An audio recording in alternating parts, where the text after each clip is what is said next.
नमस्कार श्रोते मित्र हो. कथारस सादर करीत आहे ज्येष्ठ साहित्यिक रामचंद्र सडेकर लिखित कादंबरी हुंदका. प्रकरण 34. जीवाच्या आकांताने वामन सायकलच्या मागे धावला. कुठल्याही परिस्थितीत वामन ती माळ परत मिळवणार होता. आपला पाठलाग होत नाही आहे हे पाहून सायकलवाल्याने वेग कमी केला होता. थोडा निश्चिंत झाला होता तो. फार मोठा डल्ला सापडल्याचे समाधान होते त्याच्या चेहऱ्यावर. पण अचानक वळणावरून वामनला धावत येताना पाहून गडबडला होता तो. लहानपणापासून त्या विभागात वावरल्या वामनला सारे गल्ली बोळ परिचित होते. मधल्या रस्त्याचा आडवाट म्हणून उपयोग करून वळणावरच त्याने त्या चोराला गाठलं होतं. त्यासाठी छाती फुटेल अशी भीती वाटेपर्यंत तो धावला होता. चोराला पळण्यास मार्गच नव्हता आणि वामन पुढे त्याचा निभाव लागणेही शक्य नव्हते. साऱ्या जगाविरुद्ध 14 वर्ष मनात साचलेला राग वामनने त्या चोरावर काढला होता. तो त्या चोराला मारीत असतानाच नागेश सर्वांना घेऊन मोटारीतूनच तिथे येऊन ठेपला होता. माणसे जमा होऊ लागताच चोराने पवित्रा बदलून माळ फेकून दिली होती आणि सायकल घेऊन पाहिला होता तो. वामनने माळ उचलून रेखाकडे दिली तेव्हा त्याला अतीव आनंद झाला होता. थँक्यू, रेखाने त्याला हात जोडीत म्हटले. सर्वजण पटापटा मोटारीतून उतरले होते. वामनला कोणी ओळखलं नव्हतं, परंतु त्याच्या भाजून विद्रूप झालेल्या चेहऱ्याकडे मात्र विस्मयाने पाहत होते. तुमच्या चेहऱ्याला काय झाले काका? लहानग्या सुदेशने सर्वांच्या मनातील प्रश्न विचारला होता. मगाशी आपण आपल्या आवाजात बोलण्याची चूक केली हे वामनला आता उमगले होते. आपल्याला ओळखले तर ही मंडळी जशी जवळ आली तशीच लांब जातील या भीतीने ग्रामीण आणि शहरी उच्चारांची सरळमिसळ करीत तो आवाजात बदल करून म्हणाला, हे दुर्दैवाचा फेरा आहे. हे घ्या. नम्रताने आपल्या पर्समधून 20 रुपयांची नोट काढून वामन समोर धरली. हे काय? तुम्ही धाडसाने माझ्या मुलीची सोन्याची माळ मिळवून दिलीत, त्याची बक्षिशी. वहिनी, ही तुमची मुलगी नाही, माझी आहे. अगं, माझी रेखा आहे. पण तू जसं उघड बोलू शकतेस तसं मी बोलू शकत नाही. स्वतःच्याच मुलीवर हक्क दाखविण्याची सुद्धा चोरी. देवा, किती परीक्षा घेणार आहेस माझी तू? अजून किती अग्निदिव्य पार करायचे आहेत मला? दुखावला गेला होता वामन. त्याच्या चेहऱ्यावर भावना उमटल्या होत्या, परंतु त्याचा अर्थ नम्रताने वेगळा लावला होता. तिने आणखी 20ची एक नोट काढून समोर धरली होती वामनच्या. छा, वामन दोन्ही नोटा नाकारीत म्हणाला, म्या पैशाच्या आशेनं केलं नाही. उद्या माझ्या मुलीची माळ चोरानं पळवली असती तर तुम्ही चोराला पकडायला धावला असता ना. म्या बी तेच केलंय. माफ करा वहिनी साहेब. म्या कधीच भीक घेत नाही. नम्रता हसली. चांगल्या घरचा दिसतोस तू. आता घराचा पत्त्याच नाही. सारं जळून खाक झालं की. म्या कम नशिबी तेवढाच बचावलो. वामन शून्यात पाहत म्हणाला आणि साऱ्यांना वाईट वाटले. सर्वांना बिंदूशी आठवण झाली होती आणि काही महिन्यांपूर्वी पाहिलेल्या मृत वामनचा कोळसा झालेला देह नजरेसमोर येऊन समोर उभ्या असलेल्या वामनबद्दल सहानुभूती वाटली होती. मला नोकरी हवी आहे. मला पैसे नको, माणसं हवीत, माणसं. पप्पा, अगोदरच आपल्याला उशीर झाला आहे. मध्येच नागेश त्रासिक स्वरात म्हणाला, चला लवकर. मालक, मेहरबानी करा, मला नोकरी द्या. वामन काकुलतीला येऊन म्हणाला. ही संधी त्याला गमवायची नव्हती आणि सारे केळकर तर परत मोटारीत बसत होते. मालक, मला काय बी येतं. वामन हात जोडीत म्हणाला, म्या सारी कामं करीन घरची. स्वयंपाक करता येतो मला. झाडू मारीन म्या तुमच्या दारी. पोरांना शाळेत नेईन आणीन. नाव काय तुझं? मोटारीत बसण्या अगोदर शंतनूरावांनी वामनला विचारलं. विठ्ठल नाईक म्हणतात मला. वामन अर्धे खरे अर्धे खोटे बोलला. विठ्ठल नाईक हे त्याचे नाव नव्हते, पण त्याच नावाने तो अपघातानंतर ओळखला गेला होता. हे बघा विठ्ठलराव, आम्ही या क्षणी बाहेर चाललो आहोत. शंतनूराव मोटारीचा दरवाजा बंद करीत खिडकीतून त्याच्याकडे पाहत म्हणाले. तुम्ही उद्या या. निराशेनं वामन बाजूला झाला. उद्या कधीच उगवत नाही हे माहीत होतं त्याला. शंतनूराव अशा अनोळखी इस्माला चटकन नोकरी द्यायची नाहीत याचा अंदाज होताच त्याला. रेखाच्या जवळ आपण राहू शकणार नाही या विचाराने उन्मळून गेला होता तो. पायात मनामनाच्या बेड्या ठोकल्याप्रमाणे तो पुन्हा 20व्या बंगल्यासमोरच्या फुटपाथावर दिव्याच्या खांबाखाली जाऊन उभा राहिला होता. आणखी एक प्रयत्न करणार होता तो. आणि जर बंगल्यात नोकरी मिळाली नाही तर मात्र रुद्रावतार धारण करणार होता तो. रात्री 10-10:30च्या सुमारास जेव्हा शंतनूरावांची मोटार बंगल्यात शिरण्यासाठी वळली तेव्हा समोरच्या फुटपाथला खांबाला टेकून उभ्या असल्या वामनला पाहून नम्रताला भयंकर आश्चर्य वाटलं. तो विठ्ठल नाईक अजून तिथेच उभा आहे. नम्रता पुटपुटली आणि सर्वांच्या माना वामनच्या दिशेने वळल्या. त्याच्यात वामनचा भास होतो नाही. रेखा आणि सुदेश मोटारीतून उतरून बंगल्यात जाता शंतनूराव म्हणाले. नम्रता केवळ हुंकारली. त्याचा चेहरा वेगळा आहे, आवाज आणि भाषाही वेगळी आहे. तो नक्कीच वामन नाही हे आपणा सर्वांना ठाऊक आहे. तरीही त्याला पाठमोरा पाहिला की वाटते वामन उभा आहे. चला तुम्ही, नाक मुरडून शकुंतलाबाई म्हणाल्या आणि मग सारे निमूटपणे आत शिरले. दुसऱ्या दिवशी सकाळी नम्रताने दिवाणखान्याच्या खिडक्यांवरील पडदे बाजूला सारले.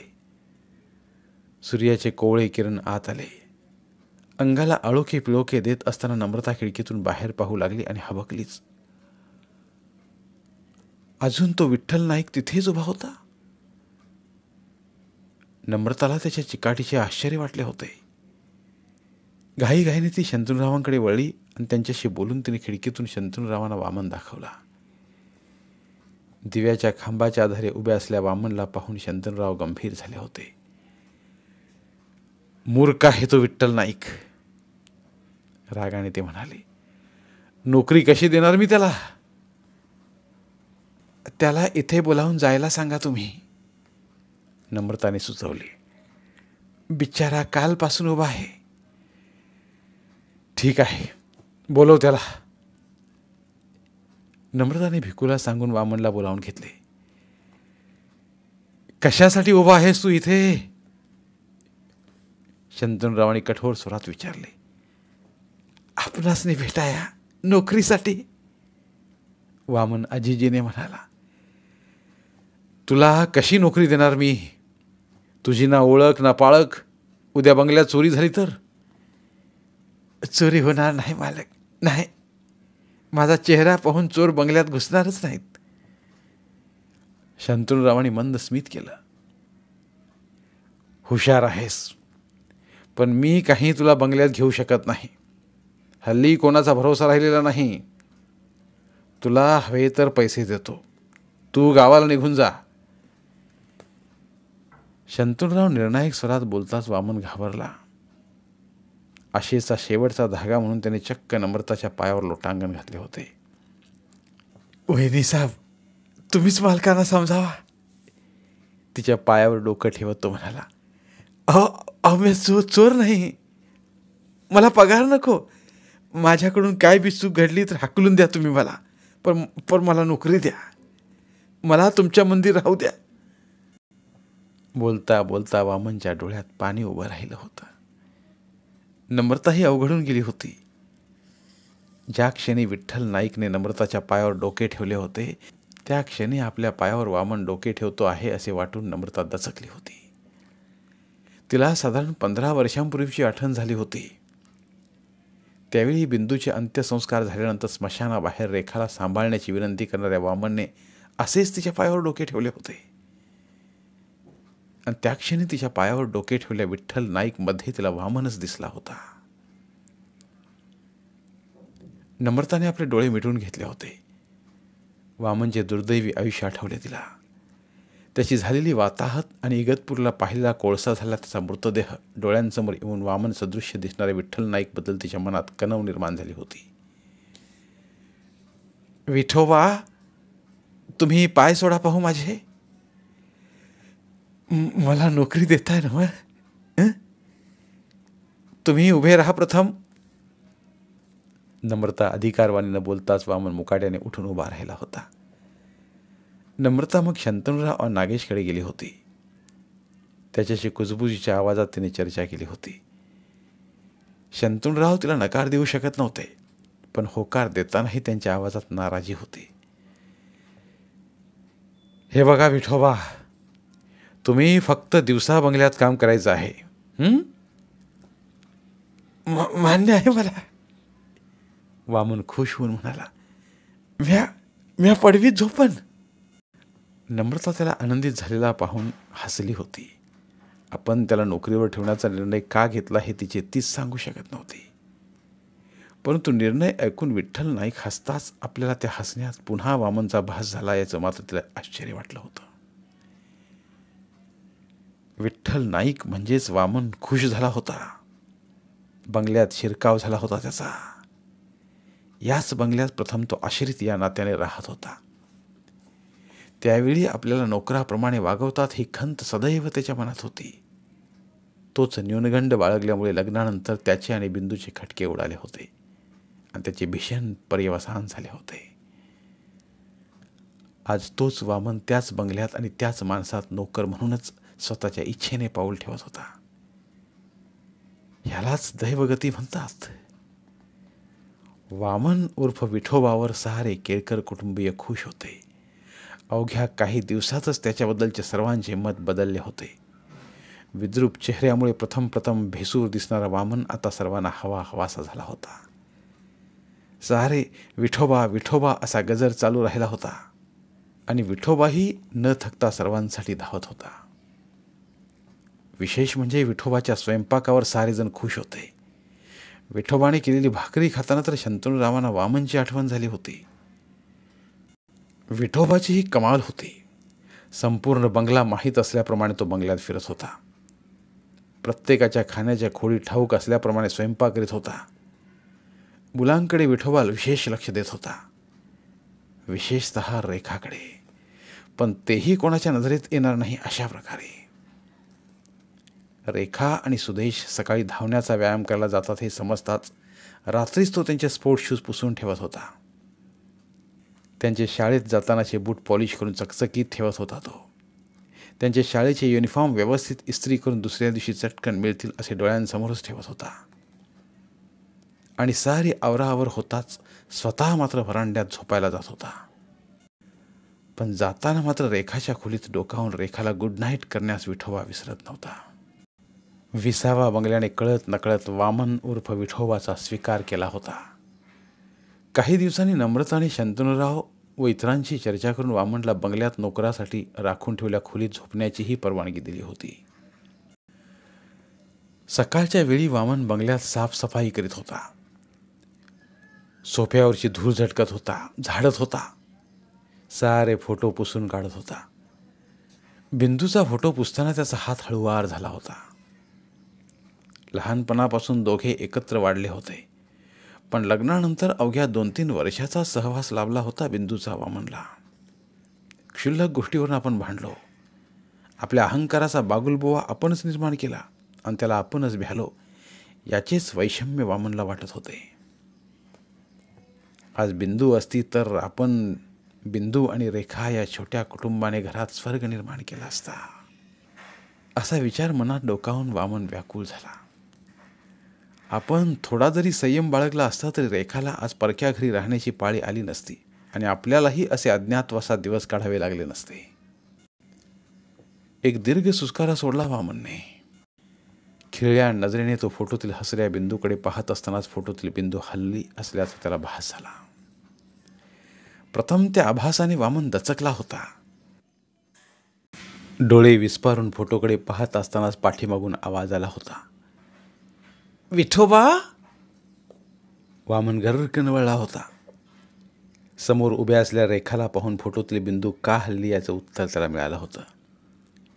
रेखाचंच प्रतिबिंब फोटोतील काचेत पडल्यामुळे त्याला तसा भास झाला होता. काय पाहत होतास? ताईसाहेब, तुमच्या आणि तुमच्या आईच्या चेहऱ्यातील सारखेपणा मला सदैव भुलवीत आला आहे. तुम्ही तुम्ही अक्षी तुमच्या आईप्रमाणेच दिसता. मला त्याचा अभिमान आहे विठोबा, रेखा ताठ्यात म्हणाली. आई बाप आठवतात का कधी? आईची नेहमीच आठवण येते मला. आणि बापाची? प्रश्न करताना वामनला फार त्रास झाला होता. माझा बाप मला कधीच आठवत नाही. अचानक रेखाचा स्वर बदलला होता.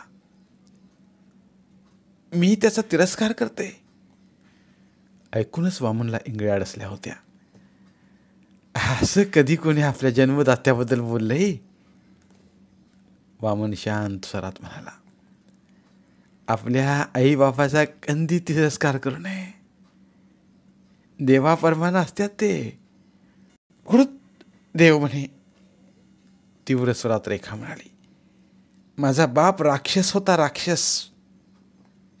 तुमच्या आईला जर तुमच्या बापाने जाळले असते तर काय तुम्ही आपल्या वडिलांची पूजा केली असती? पर ताई साहेब, नवरा आपल्या बायकोला जाळल कशा पाहिजे? पैशासाठी? ताडकन रेखा म्हणाली. तुमचा गैरसमज झालेला दिसतोय. माझ्या वडिलांना VCR हवा होता आणि त्यासाठीच त्यांनी माझ्या निष्पाप आईला अमानुषपणे मारलं. बोलता बोलता हळवी झालेली रेखा एकदम संतापली होती. म्हणूनच मी माझ्या वडिलांचा तिरस्कार करते. आय हेट हिम. माझे वडील गेले तरीही त्यांच्याबद्दल माझ्या भावना तशाच आहेत. ताड ताड चालत रेखा दिवाणखान्यातून आत निघून गेली होती. वामन तसाच उभा राहिला होता. रेखाच्या डोक्यावरच्या आपल्या तिरस्काराचे भूत कसे उतरवावे हे त्याच्या लक्षात येत नव्हते. आयुष्यात आपण सारे काही गमावले आहे याचा त्याला त्या क्षणी साक्षात्कार झाला होता. खिन्न होऊन तो उभा असतानाच रेखा पुन्हा दिवाणखान्यात आली होती. विठोबा, माझ्या कपड्यांना इस्त्री करून ठेव. मला कॉलेजला जायचं आहे. वामन निमूटपणे इस्त्री करण्यासाठी वळला होता. धन्यवाद. उर्वरित कादंबरी पुढील भागात. धन्यवाद. प्रिय श्रोते मित्र हो, आपल्यासाठी एक आवाहन. आमच्या चॅनलच्या प्लेलिस्ट विभागात तुमच्यासाठी शेकडो कादंबऱ्यांचे ऑडिओ बुक्स उपलब्ध आहेत. तिथे प्रत्येक कादंबरीचे सर्व भाग एकत्रित मिळतील. त्यामुळे सध्या सुरू असलेल्या क्रमशः कादंबरीच्या पुढील भागासाठी वाट पाहण्याची गरज नाही. तुमच्या वेळेनुसार तुम्ही संपूर्ण कादंबरी सलगपणे ऐकू शकतात आणि साहित्याचा आस्वाद घेऊ शकता. कृपया आमच्या चॅनलच्या होमपेजवर जाऊन प्लेलिस्ट चेक करा आणि तुमची आवडती कादंबरी निवडा. धन्यवाद.